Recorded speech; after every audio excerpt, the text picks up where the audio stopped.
Fortement engagés pour l'épanouissement de leur métier, les guides voyageurs du Bénin ont tenu les 9, 10 et 11 octobre dernier leur premier congrès ordinaire à Cotonou. Nous sommes réunis et nous avons créé l'association nationale des guides voyageurs du Bénin.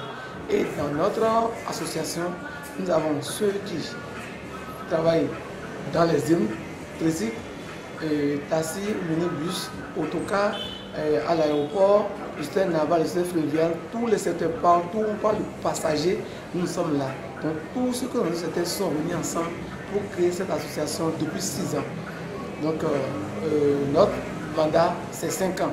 Donc le mandat est terminé et nous sommes en train de faire notre premier congrès ordinaire. Donc puisque l'association est très grande, nous avons été obligés, à cause du Covid, de décentraliser les autres par site. Donc depuis le 11 septembre, on a commencé à faire des travaux de site et on a fait le congrès de chaque site. On a dégagé les bureaux. Maintenant, nous sommes maintenant ici pour 3 jours, le 9, 10 et 11 octobre maintenant, pour faire la restitution de tout ce que nous avons eu à faire sur les sites. À l'issue du 10 congrès, un nouveau bureau directeur national a été installé pour un mandat de 5 ans. Myriaque Dakpo, figure de proue du monde des transports, tient toujours les gouvernails avec de nouvelles ambitions.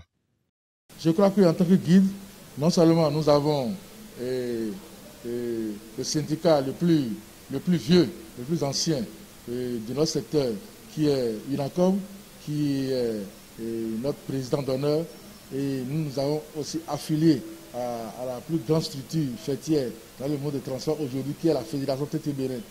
Et je crois qu'avec ces deux forces, non seulement la population, non seulement les autorités, mais l'ensemble des Béninois puissent nous écouter et nous accepter et se laisser orienter pour voir le nouveau départ dans notre secteur, le nouveau départ dans notre activité, et que hier, tout ce qu'on voyait comme drogués, comme bandits, comme moins de rien, c'est que par la grâce de Dieu, nous nous sommes ressaisis et nous nous sommes organisés pour participer aussi au développement de notre pays, surtout dans notre secteur. Voilà. Nouveau départ, nouvelle donne.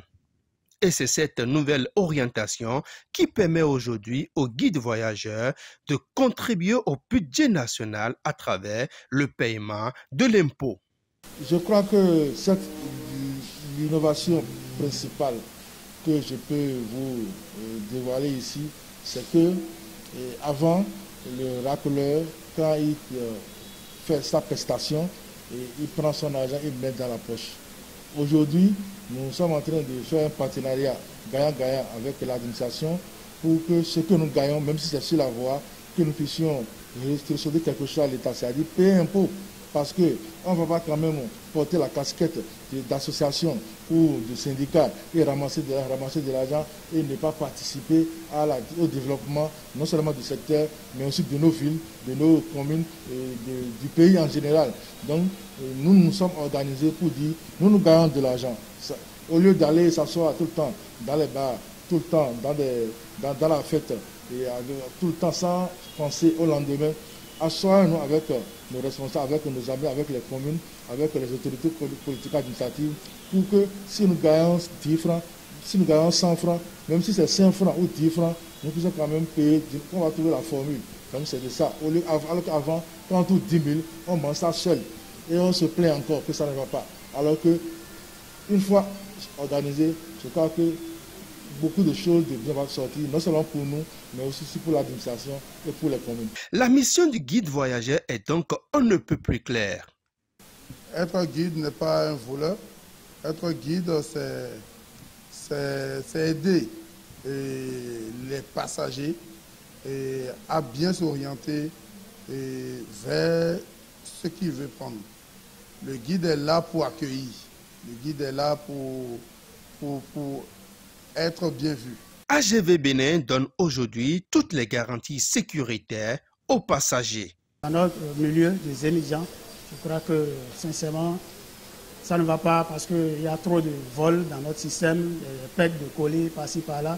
Mais lorsque vous êtes dans la structure AGV Bénin, vous êtes enregistré, on vous connaît et puis lorsque vous bougez, On sait que le colis, là, ça va à destination. On connaît tous ceux qui sont dans le système AGV Bénin.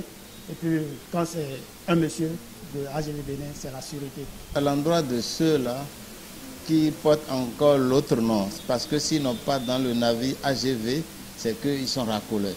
Alors que être racoleur, c'est pour les badauds, c'est pour les guémans. Je leur demande de rallier AGV pour porter le manteau de responsabilité que nous nous sommes donnés dans le secteur du transport en commun. Cette rencontre a permis de faire la lumière sur la loi 1901 et la convention 87-98 de l'OIT et surtout d'évoquer l'impact du guide voyageur dans le transport en commun de passagers au Bénin.